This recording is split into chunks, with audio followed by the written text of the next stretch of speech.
हर हर महादेव दोस्तों, कैसे हैं आप सब। एक बार फिर से आप सभी का स्वागत है हमारे यूट्यूब चैनल में। आज आपका भाई फिर से एक नई कहानी के साथ उपस्थित है और ये कहानी भी सत्य घटना पर आधारित है। ये कहानी पटना से सटे बिहटा के गांव की है और आपको जानकारी के लिए बता दूं, बिहटा के बगल में सोन नदी है।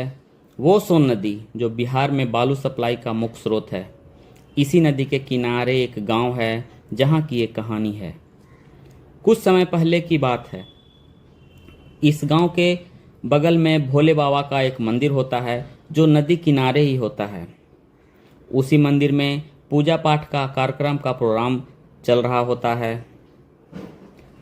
गांव के सभी लोग पूजा पाठ में भाग लेते हैं। लोग भक्ति भजन में लगे रहते हैं। पूजा पाठ के बाद भंडारे की व्यवस्था होती है। समय के अनुसार पूजा खत्म होता है और भंडारा शुरू होता है। भंडारा शुरू होता है उस समय शाम हो जाता है दोस्तों। भंडारे में पूड़ी सब्जी और खीर की व्यवस्था थी। एक तरफ लोग खाना खा रहे होते हैं, दूसरी तरफ भंडारे का खाना बन रहा होता है। कुछ लोग इन सभी व्यवस्था की देखरेख में लगे होते हैं। लगभग आधे से ज़्यादा लोग खाना खा चुके होते हैं और उस समय रात्रि का 11 बज गया होता है। तभी भंडारे का रसोइया आकर के बोलता है, पूड़ी तलने का तेल और खीर के लिए चीनी खत्म होने वाला है। जितने भी लोग भंडारे की देखरेख में लगे थे सभी लोग परेशान हो जाते हैं। इतनी रात गए, अब कहाँ से तेल आएगा, कहाँ से चीनी आएगा। सभी लोग आपस में बात विचार करने लगते हैं कि अब क्या किया जाए, ये तो बहुत बड़ी समस्या हो जाएगी। अभी भी बहुत सारे लोग खाना खाने के लिए बैठे होते हैं, अब क्या किया जाए। सभी लोग ये आपस में बातचीत कर ही रहे थे। तभी वहाँ मंदिर के पुजारी जी आते हैं और पूछते हैं कि क्यों परेशान हैं आप लोग, क्या हुआ। सभी लोग पुजारी जी को अपना बात बताते हैं कि बाबा ये दिक्कत हो गया है, भंडारा अभी चालू है, लोग अभी खाने के लिए बैठे हैं, बहुत से लोग अभी बाकी हैं और कुछ देर में पूड़ी तलने का तेल और खीर के लिए चीनी खत्म हो जाएगा। अब क्या किया जाए। पुजारी जी बोलते हैं, परेशान मत हो, सोन माता हम लोग का कल्याण करेंगी।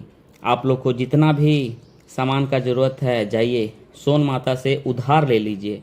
जैसे ही आपका काम संपन्न हो जाएगा कल हो करके उतना सामान आप सोन माता को लौटा दीजिएगा।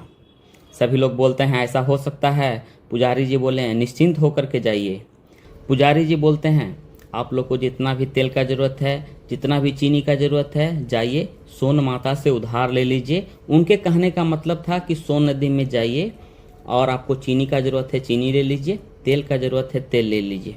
सभी लोग आश्चर्यचकित हो जाते हैं। सभी लोग पूछते हैं पुजारी जी ये कैसे हो सकता है, सोन नदी से चीनी कैसे आएगा, सोन नदी से तेल कैसे आएगा। तभी पुजारी जी बोलते हैं तेल लेने के लिए आप बर्तन लेके जाइए और सोन नदी का पानी ले लीजिएगा। और आपको चीनी का ज़रूरत है तो चीनी लेने के लिए जो भी आपके पास बर्तन है वो लेके जाइए और सोन नदी का बालू ले लीजिएगा और हाथ जोड़ के सबसे पहले बोल दीजिएगा, हे सोन माता हमें अभी तेल की ज़रूरत है, चीनी की ज़रूरत है, हम आपसे उधार ले रहे हैं और जैसे ही हमारा काम संपन्न हो जाएगा हम आपको लौटा देंगे। लोग क्या करते और कोई उपाय नहीं था। पुजारी जी की बात मान करके सभी लोग वहाँ गए और जितना भी बर्तन था सब लेके गए थे और सोन नदी का पानी ले लिए और कुछ बर्तन में सोन नदी का बालू ले लिए। वो सब लेके आए, पुजारी जी को बोले अब पुजारी जी क्या करें। सभी लोग परेशान थे, ये कैसे हो सकता है। पुजारी जी बोले निश्चिंत होकर के रसोइये को दीजिए और बोलिए चीनी के जगह पे बालू डाल दे और तेल के जगह पे पानी डाल दे। और आप लोग को जान के हैरानी होगी, सोन नदी से लाया गया बालू चीनी बन गया था और सोन नदी से लाया हुआ पानी तेल बन गया था। और ये कहानी सत्य घटना पर आधारित है। जो लोग भी ये कहानी जानते हैं या सुने होंगे वो कमेंट जरूर करेंगे। ये किस गांव की कहानी है, मैं गांव का नाम नहीं ले रहा हूं, गांव का नाम आप ही लोग बताइए। ये बिहटा के आसपास की कहानी है दोस्तों और ये सत्य घटना पर आधारित है। और इस तरह से भंडारे में जितने भी लोग बचे हुए थे सभी अच्छे से खाना खाते हैं। प्रेम से बोलिए बाबा भोलेनाथ की जय। हर हर महादेव।